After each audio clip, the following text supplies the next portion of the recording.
ज़ोहर यहूदी रहस्यवाद की एक बहुत ही कमाल की किताब है।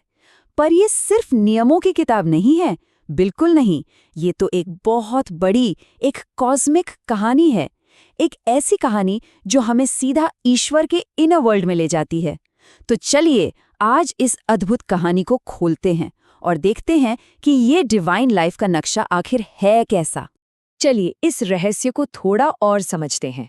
ज़ोहर का मानना है कि ब्रह्मांड की सबसे बड़ी सच्चाइयां बोरिंग फैक्ट्स में नहीं, बल्कि एक जीती जागती कहानी में छिपी हैं। सोचिए, ये एक डिवाइन ड्रामा है जिसमें गॉड खुद मेन कैरेक्टर है, और ये नाटक ये हर पल हमारे चारों ओर चल रहा है। तो यहाँ एक बड़ा सवाल खड़ा होता है, एक अनंत असीम ईश्वर को कोई कैसे समझ सकता है? उसे शब्दों या विचारों में बांधना तो नेक्स्ट टू इम्पॉसिबल लगता है ना। पर कमाल की बात यह है कि ज़ोहर हमें इसी नामुमकिन को समझने का एक रास्ता दिखाता है।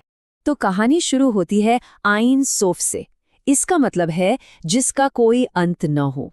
जरा सोचिए, एक अनंत खालीपन, एक ऐसा महासागर जहां ना कोई रूप है, ना कोई गुण, न कोई पहचान, कुछ भी नहीं।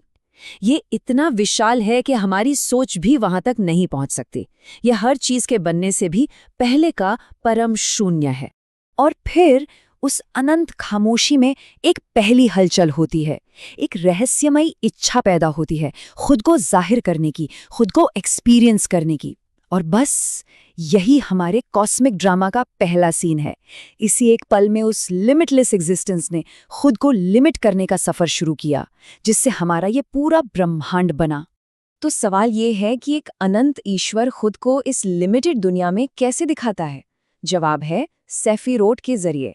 इन्हें आप एक तरह से गॉड की पर्सनालिटी का मैप समझ सकते हैं, या यूं कहें कि ये अनंत और हमारी दुनिया के बीच एक जादुई पुल है।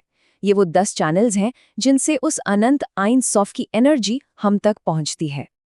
लेकिन ये सेफिरोट सिर्फ 10 क्वालिटीज की कोई रैंडम लिस्ट नहीं है। नहीं, वे एक पूरा सिस्टमैटिक डिजाइन है, एक दिव्य ब्लूप्रिंट जिसे हम समझ सकते हैं। तो चलिए इस डिवाइन मैप के स्ट्रक्चर को थोड़ा और करीब से देखते हैं। इस सिस्टम को आसान बनाने के लिए हम इन 10 सेफिरोट को 3 ग्रुप्स में बांट सकते हैं। पहला ग्रुप है ईश्वर का मन, यानी प्योर थॉट और कॉन्शियसनेस। दूसरा ग्रुप है ईश्वर का दिल, यानी फीलिंग्स और इमोशंस। और तीसरा ग्रुप है ईश्वर के हाथ, यानी इस दुनिया में एक्शन और एक्सप्रेशन। तो सबसे पहले बात करते हैं ईश्वर के मन की। देखिए, कैटेर या मुकुट इच्छा की पहली चिंगारी है। फिर आती है हौखमा या बुद्धि। ये बिजली की तरह कौंधने वाला एक प्योर आइडिया है। इसे आप कॉस्मिक फादर की एनर्जी कह सकते हैं। और फिर है बना या समझ, जो उस आइडिया को एक स्ट्रक्चर देती है, उसे संवारती है, जैसे एक कॉस्मिक मदर। यहीं से क्रिएशन का बीज पड़ता है। अब कहानी में एक बहुत ही दिलचस्प मोड़ आता है। यहाँ हम इस डिवाइन ड्रामा के मेन कॉन्फ्लिक्ट को देखते हैं।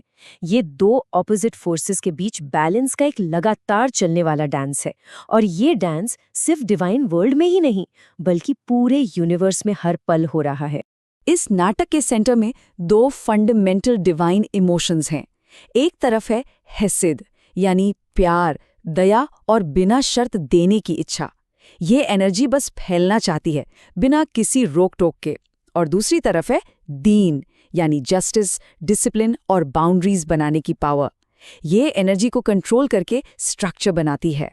इसे समझने का सबसे अच्छा तरीका है एक कार के बारे में सोचना। हेसेद एक्सेलरेटर है जो आगे बढ़ाता है, और दीन ब्रेक है जो कंट्रोल और सेफ्टी देता है। यूनिवर्स को सही से चलाने के लिए इन दोनों का होना बेहद जरूरी है। बिना दीन के हेसेद का असीम प्यार केओस में बदल जाएगा। तो इस टकराव का, इस टेंशन का सल्यूशन क्या है? वो है तिफेरित, जिसका मतलब है ब्यूटी या सौंदर्य। ये इस पूरे सिस्टम का दिल है। ये प्यार की गर्मी और न्याय की सख्ती को मिलाकर एक खूबसूरत बैलेंस बनाता है। ये वो मैजिक पॉइंट है जहां दया और अनुशासन मिलकर एक हो जाते हैं। ठीक है, तो अभी तक हमने बात की डिवाइन वर्ल्ड की, लेकिन इस बड़ी सी कॉस्मिक पिक्चर में हम इंसान कहाँ फिट होते हैं? ज़ोहर के मुताबिक हमारी भूमिका पैसिव नहीं, बल्कि बहुत एक्टिव और इम्पॉर्टेंट है। चलिए देखते हैं कैसे। हमारा कनेक्शन है शकीना से, जो 10वां और आखिरी सेफीरा है। शकीना का मतलब है हमारी इस दुनिया में गॉड की मौजूदगी। इसे एक रानी या एक दुल्हन की तरह सोचिए, जो हमारे बीच, हमारी इस दुनिया में रहती है। ये गॉड का वो रूप है जिसे हम सबसे आसानी से महसूस कर सकते हैं। और यहाँ एक बहुत ही इंटरेस्टिंग बात है, शकीना की अपनी कोई रोशनी नहीं है, वो एक आईने की तरह है। वो बस ऊपर के 9 सेफिरोट से आ रही कंबाइंड लाइट को हमारी दुनिया में रिफ्लेक्ट करती है। इसका मतलब साफ है, हमारी दुनिया की स्पिरिचुअल कंडीशन ऊपर के डिवाइन वर्ड्स में चल रहे बैलेंस का ही एक रिफ्लेक्शन है। और बस यहीं से हमारी एंट्री होती है इस कहानी में। जोहर कहता है कि हमारे हर काम का असर सीधा उस डिवाइन बैलेंस पर पड़ता है। जब हम किसी पर दया दिखाते हैं तो हम यूनिवर्स में प्यार की एनर्जी हेसेट को बढ़ाते हैं। जब हम इंसाफ के लिए खड़े होते हैं तो हम दीन को मजबूत करते हैं। हमारी प्रार्थनाएं डिवाइन ब्यूटी और हमारी दुनिया के बीच एक पुल बनाती हैं।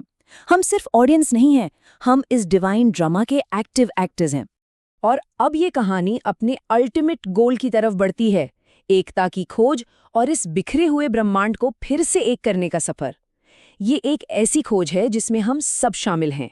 तो ज़ोहर की जो कोर स्टोरी है ना, वो असल में बिछड़ने और वापस मिलने की कहानी है, सेपरेशन और रीयूनियन की। इसमें एक तड़प है, प्यार है और आखिर में एकता की एक गहरी खोज है। अल्टीमेट गोल एक ऐसी स्टेट है जहां सब कुछ एक हो जाता है, परफेक्ट हार्मनी में। इस अल्टीमेट यूनियन को यहूद या एकीकरण कहते हैं। इसे एक डिवाइन वेडिंग की तरह इमेजिन कीजिए, जहां राजा यानी तिफेरित का सौंदर्य और रानी यानी हमारी दुनिया शकीना एक हो जाते हैं। कहते हैं जब ऐसा होता है तो पूरे ब्रह्मांड में ब्लेसिंग्स और हीलिंग की बारिश होती है, और हमारे हर अच्छे काम का आखिरी मकसद इसी डिवाइन यूनियन को मुमकिन बनाना है।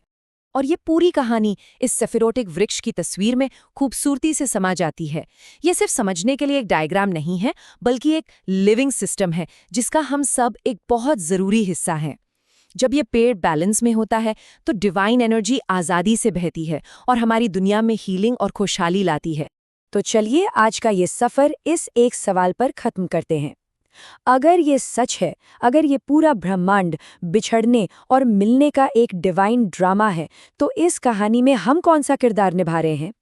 क्या हमारे काम इस नाटक को संतुलन और मिलन की ओर ले जा रहे हैं या बिखराव की ओर?